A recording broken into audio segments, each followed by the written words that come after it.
Alright, so I'm gonna finish the whole 200 episodes now. The last one I want to talk about, obviously, are just general statistics.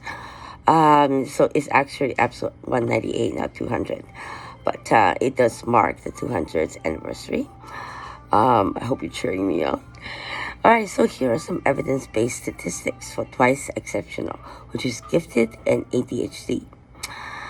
Prevalence and frequency. ADHD within gifted populations are about only 15% of very high IQ individual meets the criteria of ADHD.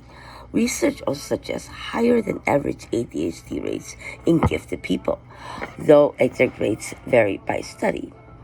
Giftedness within ADHD populations is around 8 to 9% of children who are intellectually gifted. Higher than general gifted prevalence of 2 to 5%, indicating representation. So, study examples for the recent data are 2026, so this is very recent.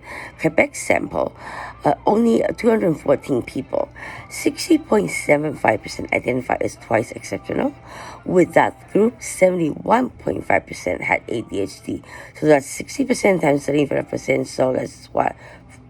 4.2% around, remain had learning disorders. This reflects clinical samples already identified groups, not the general population, to state how rare it is. Diagnostic identification gaps.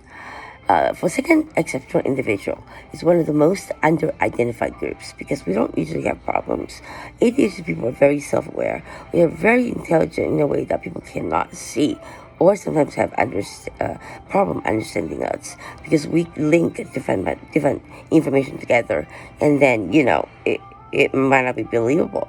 Let's say in my case, but over the years you find out that they're linked, and then you get partial evidence that it's linked, and you're right. So don't trust anybody telling you otherwise. Trust your instinct, trust your intellect. As a twice exceptional person, use your advantage to not mask, but outmask. I would say the best word to, there we go, giftedness can mask ADHD symptoms. That was the next I was going to say. Delaying diagnosis, so I'll shut up and talk. Many are diagnosed later, which is in the adulthood rather than childhood. Cognitive profile statistics find a 2E ADHD profile, larger group between verbal reasoning, processing speed working, as well as working memory, which is lower. Comparing to ADHD only, twin individuals show fewer observation deficits on tests due to compensation by intelligence. There we go. I just said it.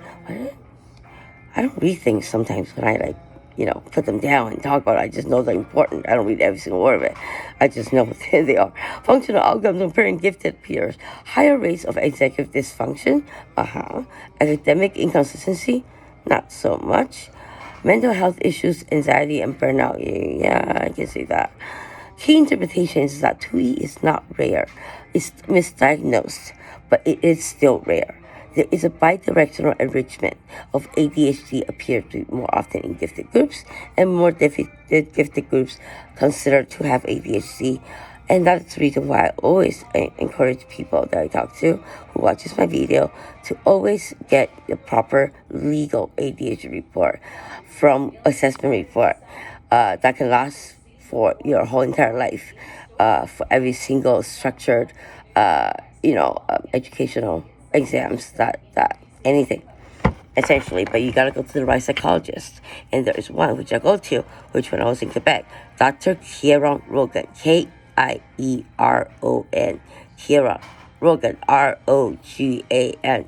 Write him down, look him up, and see where he is. He does legal exams that allows my PMP, my GMAT, my LSAT, my MCAT, my what else? PMP. That's it already. Everything. And that's a good thing, because we do need that. It's not that we're treated specially or whatever, but we need that quiet space. When I was doing my GMAT, I was able to get the quietest space. They booked the room. I went in right after the other two guys left the room, and I became the only one for the whole entire afternoon until I finished my exam, and whatever a lot of time is. And that is very, very, very difficult without having a legal ADHD report to back the assessment up. I continuously ask my psychiatrist if she can do a follow-up, or I went back to Karen Rogan or Dr. Karen Rogan to see, because right now the PTSD obviously does affect ADHD. My dosage has increased, my methylphenidate. I want to do the test again because I think that's going to be very, very different. And the difference, I kind of predicted it through self-awareness, through CBT. I don't support taking medication without CBT. And I was on a medication because I went to a psychiatrist for it, and we talked about it, and I talked mainly about my mom, not even about medication, about everything, about anything. And that helps, when you're younger, that helps. That older, when it helps as well. And nobody is deprived from that giftedness that God gave you in order for you to succeed. So if you're to the exceptional, what I would say is definitely follow your instinct, again, like I said, and use your advantage to cover up or mask the disadvantages, or just switch your direction through your inattention. Use your inattention to your best advantage. Does that make sense?